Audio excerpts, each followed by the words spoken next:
Welcome back to IGN Live at Gamescom. I'm Brian, this is Brandon, this is Mohammed from Titanfall 2. Let's talk Titanfall 2. Let's do it. You are the single player producer, right? Or No, lead I'm a senior single player designer. senior creator president of single player. Exactly. Either way, long story short, there's a single player now. Let's get to the most important part here. I love the first Titanfall. There was some story stuff kind of hidden around the edges of the multiplayer game. Literally in the corner. In the corner. But now there's a dedicated single player mode, which is super cool. And that's it. Thank you so much. So, yeah, this time around, your whole team is you have two teams, one for multiplayer, one for single player, correct? Yeah, correct. And this whole narrative, this whole new story is all new for you guys. So, what was it like, bringing single player to Titanfall? So it all started with the community, right? We definitely love our community. We listen to our fan base. One of the things they wanted was a single player campaign. But after coming off the first game, we have these great mechanics and these great gameplay scenarios. But what you don't want to do is just pick up all those mechanics and plop them into what I would call a stereotypical shooter these days, because that just wouldn't work, right? What we want to do is craft a single player that really shows off our mechanics and our gameplay. Yeah. And to do that took a long time. Well, it's unique, right? Like it's the very wall unique. running, the bouncing, it's so fluid and fast and frenetic, really. Yeah, and it took a while to be like, what is a Titanfall single player? Because there's nothing else to go off of, right?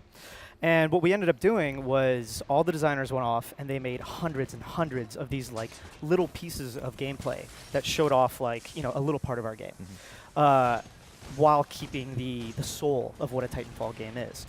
And in the end, what we found out was we still didn't have an answer to the question, what is a Titanfall level? Because they're so varied and so unique, all the levels that encompass the whole game. But what we ended up coming up with was a very unique experience that has both the big action set pieces, but also exploration, puzzle solving, slow moments, narrative moments. Yeah. It's a very, very varied experience. You're also moving away from some of the sort of kind of grittier militaristic environments, and you were just in this like lush jungle with waterfalls, and I'm like, this looks like a Zelda level. Like, this is so cool. Like, it's so cool to see this robot fighting game, or game where you fight with and against robots. Not to be reductive, but jump into completely new environments like that. Like right here, with these mountains in the background and stuff like that. It's all very beautiful. Yeah, so one of the caveats that we went into making this game was we wanted what we're calling the postcard effect. Yeah. We want to create environments that when you see them, you're like, oh, I want to go there. I want to explore it. And the fact that we were also in a sci-fi universe really lent itself to just exploring what we could do with the landscapes and just how out there we could go and how beautiful we could make it at the same time. So that's really interesting, actually. The universe that you were describing is actually very big and detailed and defined, but you didn't really get much of that in the first game. So can you sort of give people who maybe are just now coming into Titanfall sort of a primer of where we're at in the story and where Titanfall 2 picks up? Sure, not a problem.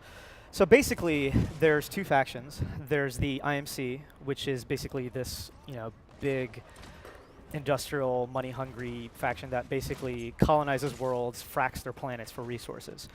And at the edge of the frontier, there's basically a group of rebels who call themselves the militia, who are basically trying to fight back the IMC, take their homeworlds back, and basically bring peace to the frontier.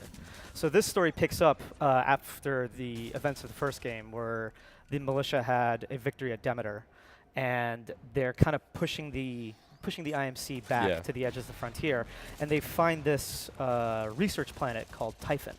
And they are going to go and investigate it, but it turns out to be much more than just a research planet. And this is Typhon right now. This is Typhon right now, yes. Jungle-y kind of environment.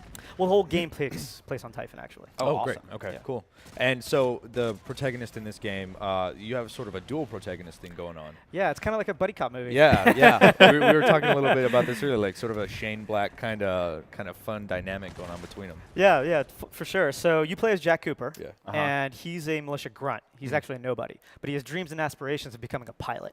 And pilots are like the ultimate badasses of this universe, right? They're the ones who get into pilots. They have the jump kits. They have all the best weapons and all the best toys.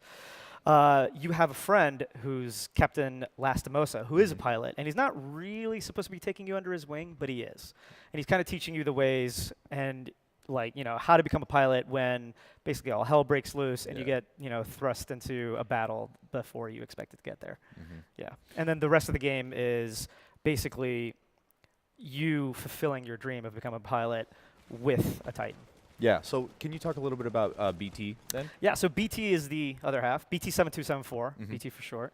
He's a Vanguard class Titan in our story, in our world. He's the first Titan that the militia have created for themselves. So he's unique. He's one of a kind. He's really. one of a kind. He's also the most advanced Titan in the universe. Basically, the reason he's so Handy. advanced is when he comes across another one of the Titans that, like, for example, you'll see in multiplayer, like Scorch or Ion, Yeah. and he defeats them, he can basically pick up their weapon, like, basically copy all their abilities, and now he has that for the rest of the single-player campaign. So he Ooh, I love effectively, that. yeah, he It's like effectively very Mega Man. Actually, yeah, it is. So he effectively changes classes on the fly. Right? Yeah, you can change classes on the fly. You keep everything you've learned, and like the best thing is you'll encounter different parts of the game where maybe one kind of playstyle will be a little bit more effective than another, depending on what you're facing off against. And it's all about how you want to play it and how you want to approach that fight. So in the game, the antagonist, I don't know how much you're talking about right now, but you and I were speaking about this group called the Apex Predators. Yeah, so basically the IMC, like I said, they're just a big conglomerate, right? And they have hired this mercenary group, which is like the best of the best, but they're also just completely immoral. They only work for the highest bidder, right? And they're called the Apex Predators. And if you play the first one, you'll actually recognize one of the characters. He's Kuben Blisk. Right. Yeah, so he broke off from the IMC and created this mercenary group, and he leads it. And he's just ruthless, and he's great. The voice actor that plays him plays him to perfection. Yeah. Yeah, it's So fantastic. I noticed as well, other members of the Apex Predators, they all kind of have like their own cool, like you were saying with Mega Man, right? They all have their own cool like little personality and their motif and abilities and all that. So how does that play into it? Like you encounter them sporadically through the game. Yeah, so basically, there's a whole group of these Apex Predators, and they, like you were saying, they all have like their own backstory and they have their own personality and everything. And to even further that, they're all pilots, so they all have a unique bond with their Titan as well. And their Titans are also unique, and they have like their own set abilities. So each Apex Predator you'll meet will be like a different combat situation, and he'll have his own personality, and it'll have its own like kind of gameplay to it too. Cool. Yeah. So you worked on the No Russian level Yes. in Modern Warfare 2, I did. which is, I think, probably one of the most controversial levels in video game history. I'll just go out and say it. Sure. Now, you're playing with a different toy box here. You've got giant robots, so it's a little harder to do something as tonally serious because it's not completely grounded in reality. But does it give you an opportunity to come close to something like that, telling the story here? So it's really it's about like the kind of story you want to tell, right? And we did, when we worked on Call of Duty for so long, we definitely did like the, military modern shooter, and we did the World War II shooter, and we did the very, very serious tone. And what we wanted to do with this one is still have those serious moments and still have those like just deep moments, but juxtapose those with, some levity. And that's actually where the relationship between you and BT comes into play. There's this really great moment where they crack jokes at each other, where the BT goes to throw him across the ravine and says, "There's a 30% chance you're just going to end up maimed and murdered." Right, right, yeah. And he's got this like really just dry robotic humor, right? Exactly, yeah. And like that was definitely something we wanted to bring out, right? And the best way to do that was to give BT a voice and a personality. And then obviously we were like, well, let's let you talk to him. Yeah. Right. So so throughout the game, like just you'll be able to like have these dialogue choices basically, which will they'll allow you to kind of create the story you want to create with BT, the kind of personality and the back and forth you want to have with him. Is it more just about that sort of creation and that relationship rather than, well, if I say yes, he does one thing, if I say no, he does a different thing? Well, he won't it won't affect what I'll call the through line. Sure. It won't affect if you pick this, you won't play a different level. But there are dialogue trees that will branch off if you pick one versus the other. Like you do have a choice in like the kind of discussions you'll have with them. Cool. Yeah. Well, right now I think we're taking a look at some multiplayer. I mean, the big new thing on the block this time around is single player. But what have you guys done to multiplayer? Because multiplayer in the first game was so great. It was so fantastic. It feels good. It is fast and fluid and really, really fierce to get into. But this time around, I know you guys have made some different changes as well. Yeah, we made a lot of changes. I mean, so the core we didn't want to lose. You know what Titanfall is. It's all about that bond between pilot and Titan, how together you're unstoppable. Yeah. And on the other end, like just the ease and the fluidity of the motion model, right? Like how easily you can pick up and start wall running and double jumping, but how that's also hard to master. Right. Right. And we took that and we took what the community said, which was they wanted more, right? Like they like the last game, like they felt like they burned through it really quick. They wanted more unlocks, more abilities, and also more depth. And we just kind of like gave them exactly what they wanted, right?